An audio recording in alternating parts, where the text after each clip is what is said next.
Zangon local government. And I'll be specific at your children in particular.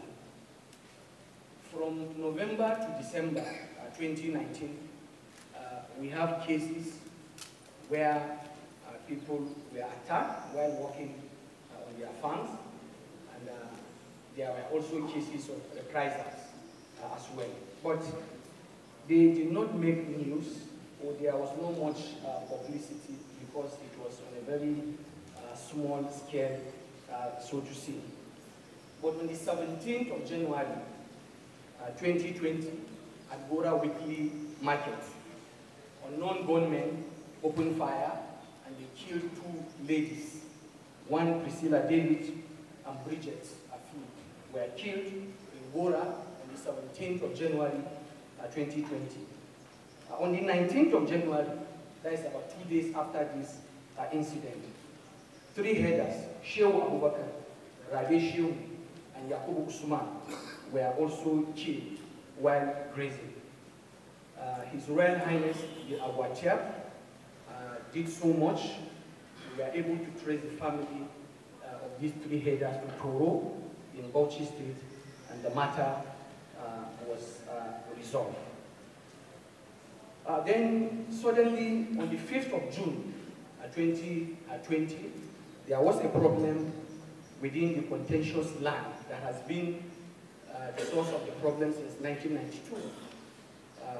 We have a situation where both Atiab youth and Hausa youth fought and they were injured. And the problem started there. The Hausa youth that were injured were taken to Aisha Temoko Clinic in Zango Urban. The Atiab people that were injured were also rushed to Equa Healthcare Clinic. So you can see at the beginning of the problem, because they were given medical attention on religious ground. But in the course of this problem, there was a settlement that was burnt. The settlement belonged to one Alhaji Shagari. Kaduna State government came underground. We try all that we can in order to contain the situation, and we were successful. But something happened. On the 10th of June, that was on Wednesday, 2020, a farmer called Luka Musa Magaji from Asha Awuchi went to his farm. And while working on his farm, he was attacked and killed. He was missing, and he was not found. In the early hours of 11th of June, that is Thursday, 2020, his remains were found. Then we begin to have a problem. We have a group of aggrieved youths who block the roads while protesting.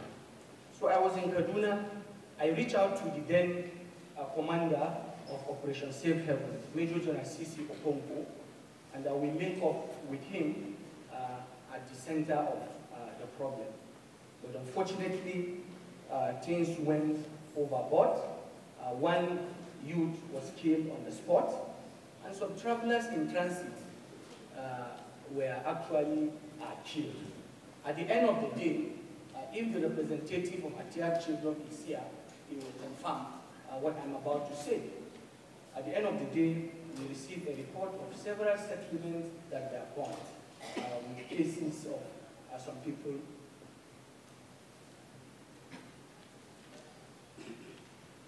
that were killed. So we begin to have problems from there.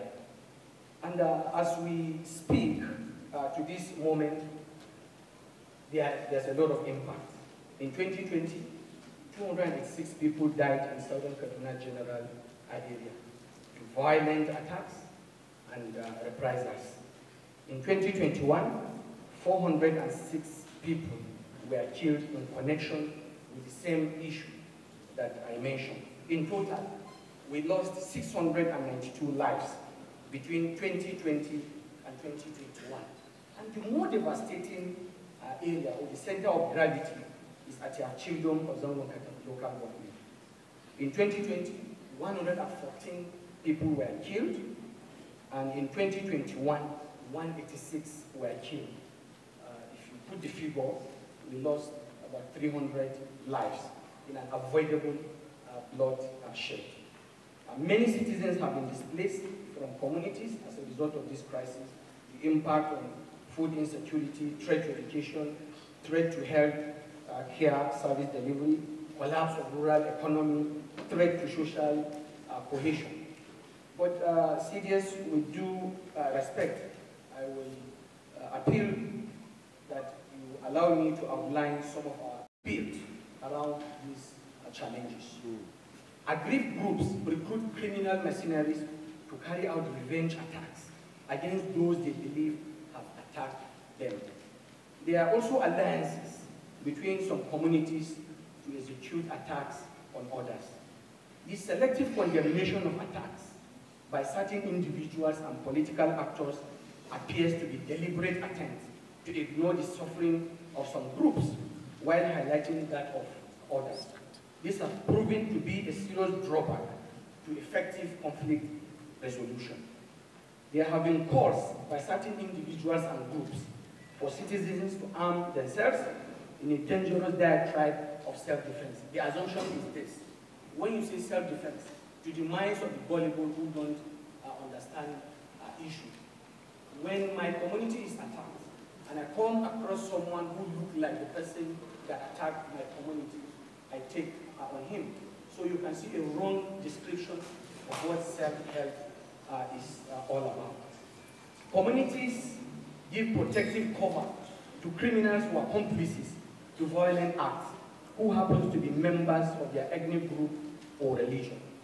And the last one that is very dangerous is politicization of insecurity remains widespread in the general area. Well, I will skip our responses.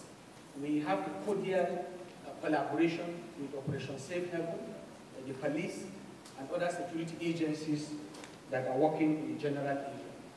Since 2020, June, defense headquarters have been supportive through the deployment of Operation Safe Haven, special forces of the Air Force, and other troops who have been around in the general area.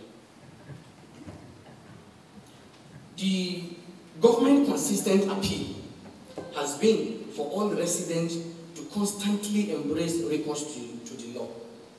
If a farmer in the course of farming comes under attack or his or her plant crops are destroyed, the admonition is to recourse to the law.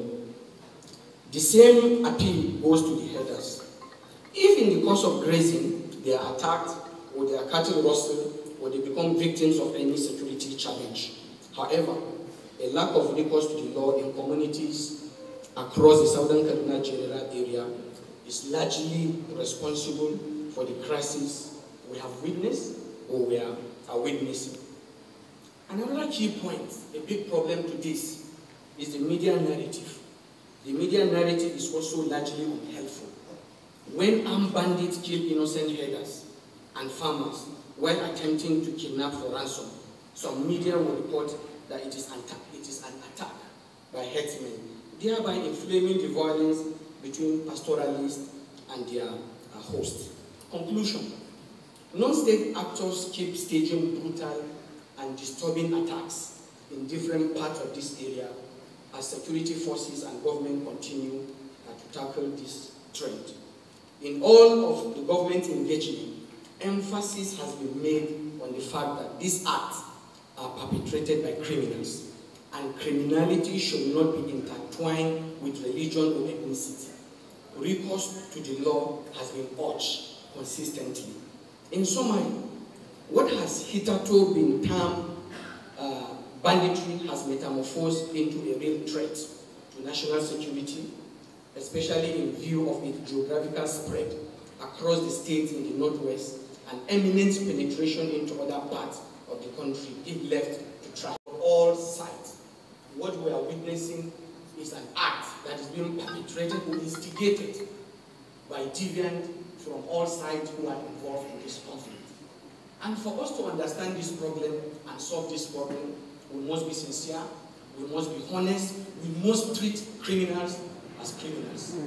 And unfortunately, a lot of people who are exposed, who are educated, who have capacity, who have what it takes to really understand this problem, are part of the problem, who are twisting narratives, and who are also politicizing this problem.